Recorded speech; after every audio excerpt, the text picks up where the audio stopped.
Katika maisha ya kila taifa huwa kuna viongozi wanaoacha alama zisizofutika.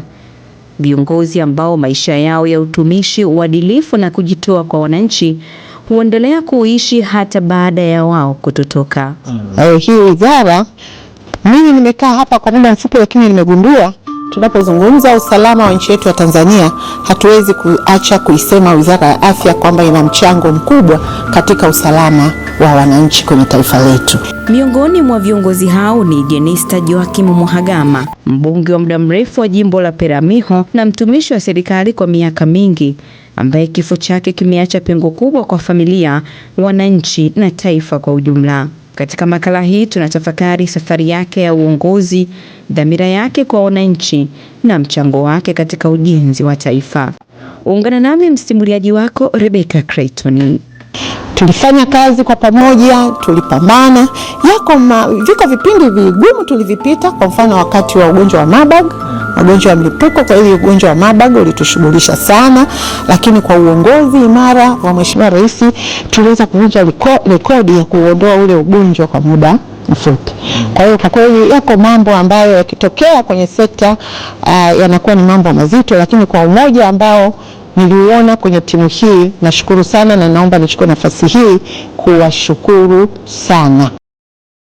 Jenista Joakim Mhagama alizaliwa tarehe 23 Juni mwaka 1967 na alikuwa mmoja wa viongozi mashuhuri wa siasa na utumishi wa umma nchini Tanzania. Alijiweka hadharani kwa huduma yake ya dhati kwa wananchi, akiwa mbunge wa jimbo la Peramiho kupitia Chama cha Mapinduzi CCM kuanzia mwaka 2005 hadi kufariki kwake mwaka 2025. Mhagama alianza maisha yake ya kitaaluma kama mwalimu kabla ya kuingia kwa undani katika siasa.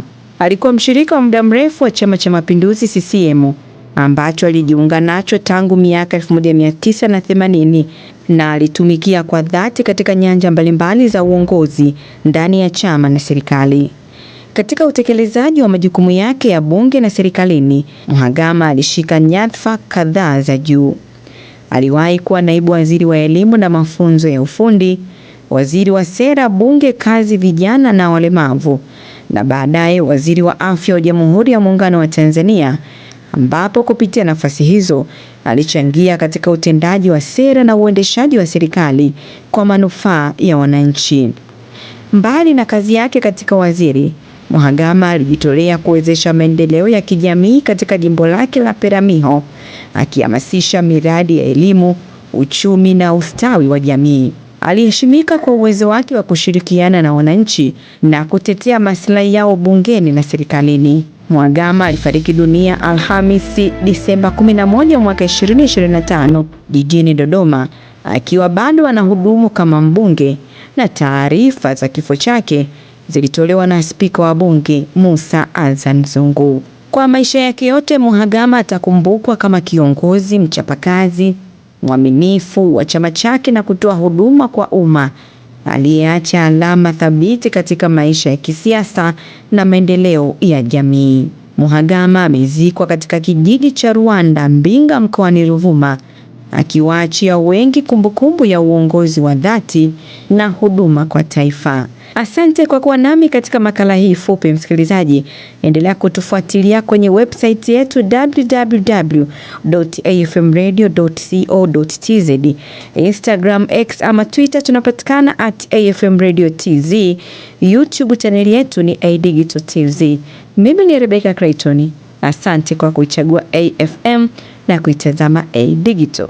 Kwa hiyo kwa kweli yako mambo ambayo yakitokea kwenye sekta yanakuwa ni mambo mazito, lakini kwa umoja ambao niliuona kwenye timu hii, nashukuru sana na naomba nichukue nafasi hii kuwashukuru sana.